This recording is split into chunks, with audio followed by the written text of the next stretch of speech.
बिस्मिल्लाहिर्रहमानिर्रहीम। आज हमारा टॉपिक है ऑडिबल फ्रीक्वेंसी रेंज के इंसान के जो क़ुव्वत समात है उसकी मैक्सिमम लिमिट कितना है, उसकी हद कितना है, रेंज कितना है। तो आज इसके बारे में हमने पढ़ना है कि ऑडिबल फ्रीक्वेंसी रेंज या काबिल समात आवाज़ की फ्रीक्वेंसी कितना होती है। आम तौर पर जो नॉर्मल इंसान होते हैं जिनके कानों की समात बहुत अच्छी होती है उनकी जो लिमिट होती है वो 20 हर्ट्ज़ से लेकर 20,000 हर्ट्ज़ तक होती है। यानी कि आप ये कह सकते हैं कि इंसानी कान जो होता है वो 20 हर्ट्ज़ से कम की आवाज़ें भी नहीं सुन सकता और 20,000 हर्ट्ज़ से अगर ज़्यादा की आवाज़ें हो जाएं तो उसको भी नहीं सुन सकता। इसके अलावा इंसान के सुनने की जो सलाहियत होती है वो उसकी कान की सेहत पर भी मुनहसर होती है कि अगर अच्छे और सेहतमंद कान हैं तो उनकी फ्रीक्वेंसी रेंज 20 हर्ट्ज़ से लेकर 20,000 हर्ट्ज़ तक हो सकती है। और इसी तरीके से ये जो फ्रीक्वेंसी रेंजेस होती हैं ये एज के लिहाज से भी डिपेंड करती हैं, उम्र के लिहाज से भी डिपेंड करती हैं। मिसाल के तौर पर अगर बच्चे हैं उनके जो ज़्यादा से ज़्यादा लिमिट है काबिल समात जो फ्रीक्वेंसी रेंज है वो है 20,000 हर्ट्ज़ तक, जबकि जो ओल्ड पीपल होते हैं, बुज़ुर्ग लोग होते हैं, उनके कानों की समात ये थोड़ी कम हो जाती है और इसकी रेंज हो जाती है तकरीबन 15,000 हर्ट्ज़ तक। यानी कि 15,000 हर्ट्ज़ तक की ये आवाज़ें सुन सकते हैं, इससे ज़्यादा की नहीं सुन सकते। तो यहाँ से आप इसकी डेफिनेशन भी कर सकते हैं कि क्या हो सकती है इसकी definition. The range of the frequency which a human can hear is called the audible frequency range.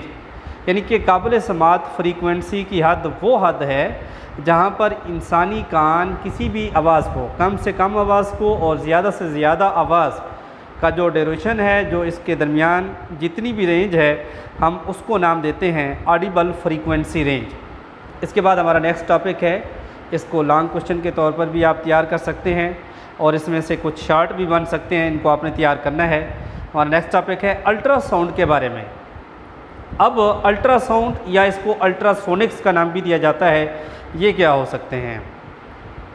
अब अल्ट्रासाउंड की सबसे पहले हम डेफिनेशन कर लेते हैं कि sound of frequency higher than 20,000 hertz, मतलब वो आवाज़ें जिनकी हद, जिनकी रेंज 20,000 हर्ट्ज़ से ज़्यादा की हों, तो उन आवाज़ को हम नाम देते हैं अल्ट्रासाउंड का।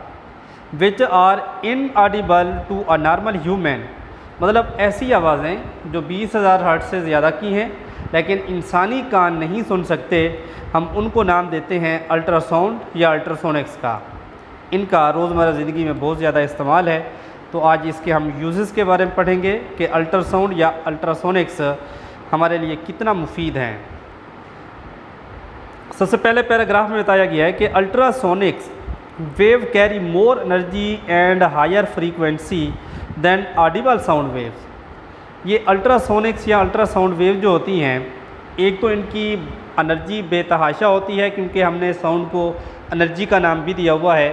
तो अगर ये 20 हर्ट्ज़ से 20,000 हर्ट्ज़ से बढ़ जाती हैं तो इसकी एक तो फ्रीक्वेंसी बहुत ज़्यादा हो जाती है और इनकी जो एनर्जी है वो बहुत ज़्यादा होती है नॉर्मल आवाज़ के मुकाबले में। मतलब अगर आपने इसको इस इक्वेशन से, वेव इक्वेशन जो है v = f लैम्डा, इससे फाइंड करना चाहें तो कर सकते हैं। कहते हैं wavelength of ultrasonics wave are is very small and very useful for detecting the small object. क्योंकि इसकी वेव लेंथ साफ ज़रे जितना आवाज़ बड़ी होगी, तेज़ होगी, उसकी फ्रीक्वेंसी ज़्यादा होगी, उतना वेव लेंथ इसकी छोटी होती है।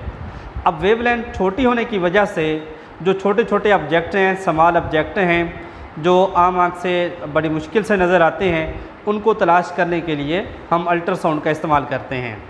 यानी कि इसका पहला यूज़ हो गया, ये छोटी चीज़ों को ढूंढने के लिए इस्तेमाल की जाती है। कहते हैं ultrasonics are utilised in medical and technical field. Ultrasonics को हम मेडिकल और टेक्निकल फील्ड में भी इस्तेमाल करते हैं। तो सबसे पहले हम मेडिकल में देख लेते हैं कि मेडिकल में इसका क्या यूज़ है। Medical field ultrasonics waves are use to diagnose and treat the different elements. तो ये मुख्तलिफ़ बीमारियों का पता लगाने के लिए इस्तेमाल किया जाता है या उसकी शनाख्त करने के लिए या उसकी तशख़ीस करने के लिए, उस बीमारी का पता लगाने के लिए हम इन अल्ट्रासाउंड का इस्तेमाल करते हैं।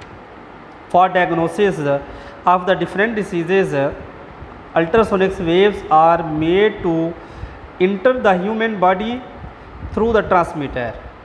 तो इन बीमारियों की तशख़ीस के लिए अल्ट्रासाउंड को ट्रांसमीटर के ज़रिए से इंसानी जिस्म के अंदर दाखिल किया जाता है। These waves are reflected different by the different organs, tissues and tumour etcetera. ये वेव्स दाखिल होती हैं, फिर इंसानी जो मुख्तलिफ़ ऑर्गन्स हैं, आज़ा हैं, टिश्यू हैं या कोई रसोली ट्यूमर वगैरह, उनसे टकरा कर ये वापस आ जाती हैं। The reflected wave are then amplified to form an image of the internal organs of the body on the screen. फिर जब ये रिफ्लेक्टेड वेव आती हैं तो इसका इमेज को बड़ा करके दिखाया जाता है किसी भी स्क्रीन के ऊपर। जैसे आप आम अल्ट्रासाउंड कराते हैं उसकी बात की जा रही है कि किस तरीके से ये वर्क करता है। तो कहते हैं कि powerful ultrasound are now being used to remove blood clots form in the arteries. कहते हैं कि आजकल जो ताकतवर अल्ट्रासाउंड हैं उनको इस्तेमाल किया जाता है ब्लड क्लॉट्स के लिए, या जो हमारे खून के अंदर जो हमारी रगें हैं, वीन्स हैं या आर्टरीज़ वगैरह, उसके अंदर जो खून जम जाता है, क्लॉट्स बन जाती हैं, उसको रिमूव करने के लिए इस्तेमाल किया जाता है। इसके बाद ultrasound can be also use to get picture of the thyroid gland for diagnosis purposes. और थायराइड ग्लैंड्स की तशख़ीस करने के मकसद के लिए अल्ट्रासाउंड का इस्तेमाल किया जाता है। Ultrasound are use to locate. ये सारे थे मेडिकल फील्ड। अब आते हैं इसके टेक्निकल फील्ड की जानिब कि टेक्निकल फील्ड में अल्ट्रासाउंड कहाँ कहाँ यूज़ हो रही है। Ultrasound are use to locate under water depth, use to locate the object lying deep on the ocean floor. Ultrasound को समंदर की तह में पड़ी हुई चीज़ों का पता लगाने के लिए हम इस्तेमाल करते हैं। मिसाल के तौर पर दिस टेक्निक इज़ कॉल्ड सोनार। इसको सोनार का नाम दिया जाता है। अगर इसका एब्रीवेशन पढ़ा जाए तो sound navigation and ranging.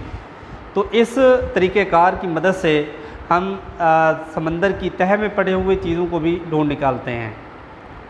The sound waves are sent from the transmitter and receiver collect the reflected sound. ये तरीक़ेकार बताया गया है कि साउंड वेव जो होती हैं वो ट्रांसमीटर के ज़रिए से, यहाँ से आप देख सकते हैं कि बोट के ऊपर बैठ के यहाँ ट्रांसमीटर होता है, ट्रांसमीटर के ज़रिए से साउंड को भेजा जाता है समंदर की तह में, और समंदर की तह में ये टकरा कर फिर वापस जाती हैं। यहाँ पर स्क्रीन लगी होती है, तो ये जो नीचे से जो भी इमेज लिया था वो ऊपर आप स्क्रीन के ज़रिए से छोटी छोटी चीज़ों को देख सकते हैं। तो इस तरीके से, और इसके अलावा समंदर की गहराई मालूम करने के लिए v=f लैम्डा वाला फार्मूला लगा के आप देखेंगे सबसे पहले उसकी स्पीड कितना है, वेवलेंथ कितना है, उन दोनों को मल्टीप्लाई कर दोगे तो आप फार्मूले से आप इसका डिस्टेंस भी फाइंड कर सकते हैं कि एक समंदर कितना गहरा है। इसके अलावा